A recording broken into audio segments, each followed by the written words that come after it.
Hello everyone, today we are going to discuss about Where Do the Riches Go to by Jawaharlal Nehru. This letter was sent to Mussoorie to his daughter Indira Gandhi where she used to live. Now the essay starts with the description of early men. The early men had a hard life because they used to hunt the wild animals as they were the hunters. They used to gather nuts and fruits as they were the gatherers, and they used to wander from place to place being the wanderers, having no particular shelter or no permanent shelter to live in. Soon the tribes grew up and it led to the large families living together and hunting together. With the continuity and of the time, with the passing of the time, there used to be discovery of agriculture which made it easy to grow food on land by the methods of agriculture. And this discovery of agriculture led the early men not to hunt, gather and not to be wanderers because this discovery of agriculture made all of them more conservative that they started living near to the fields which grew the new villages and towns.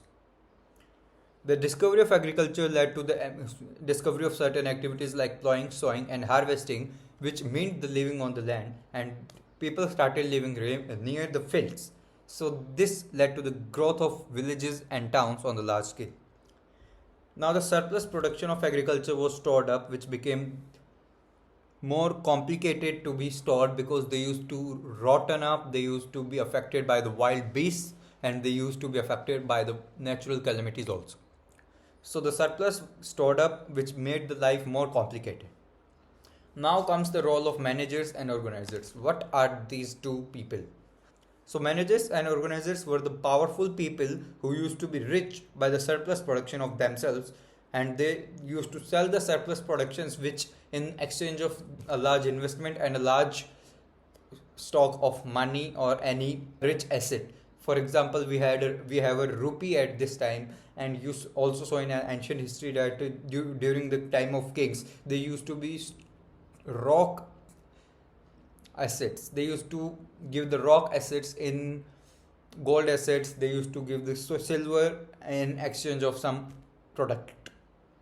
Now, the managers and organizers were powerful and rich, but they were incompetent and lazy because they only registered on the work of the labor, the poor farmers. And they also didn't give them enough money to live their life. They just had the poor people just had the limited food to eat, which they used to do it for the survival.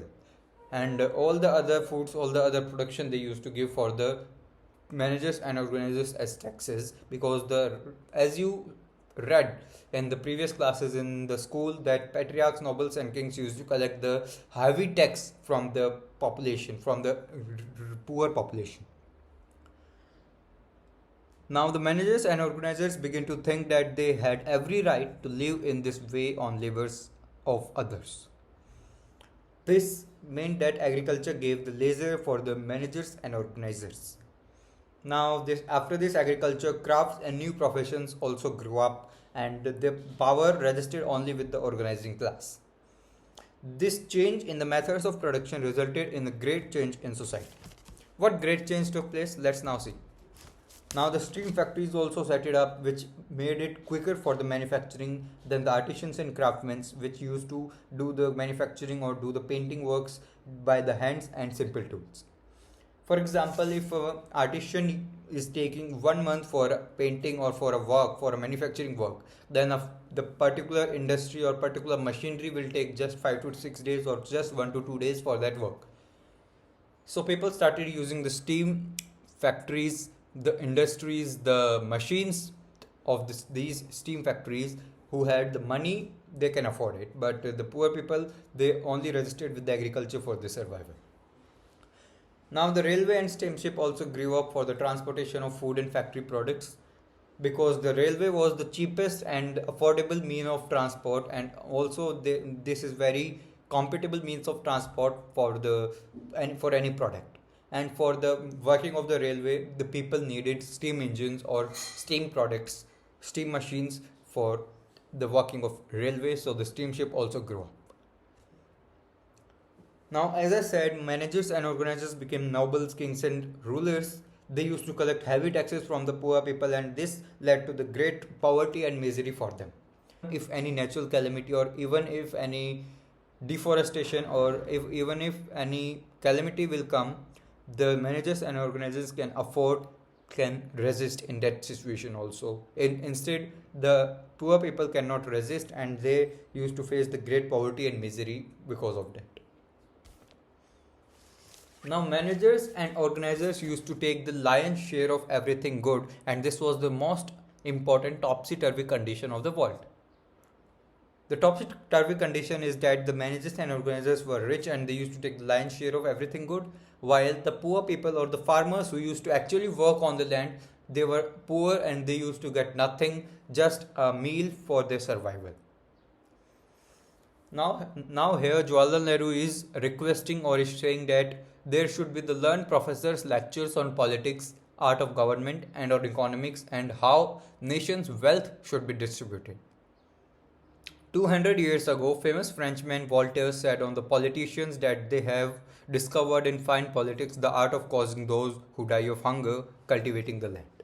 Voltaire is saying that the politicians used to think of the high rich class people, the noble people who used to give higher tax to the politicians or to the government, and instead of the low class people whom they used to neglect because they were unable to pay the tax. Now, as the ancient men got advanced, they started used to encroach upon with the wild nature by cutting the forest, building houses, tilling the land, and used to do the construction activities. Men began to understand the nature. They were more familiar and they were more able to cooperate with the nature, and they started utilizing the nature for his own purposes. For example, if man wanted a house, so they will cut the wood for the making of the house. So this is how man is utilizing the resources for his own needs. Now, in old days, there was the fear of nature and natural offerings. Means people were thinking that nature was a wild beast to appease, which will eat them if they are not going to offer them or they are not going to pray for them. So in old days, there was the fear of nature and people used to do worship and offer peace offerings. When there was thunder, lightning and epidemic diseases, people used to be frightened up and they used to prevent themselves by the offerings to the nature. When there used to be the eclipse of sun and moon, people used to excite themselves and used to fast and bath for the protection of the sun and moon. This eclipse of sun and moon used to be the terrible calamity for these poor people, for the old ancient peoples. Now this growth of agriculture and many new professions led to the growth of civilization and culture. For example, when people started settling down to live in the villages and towns, this led to the growth of civilization and culture. Because a set of people used to practice some particular civilization or particular mode of practices, so this led to the growth of civilization.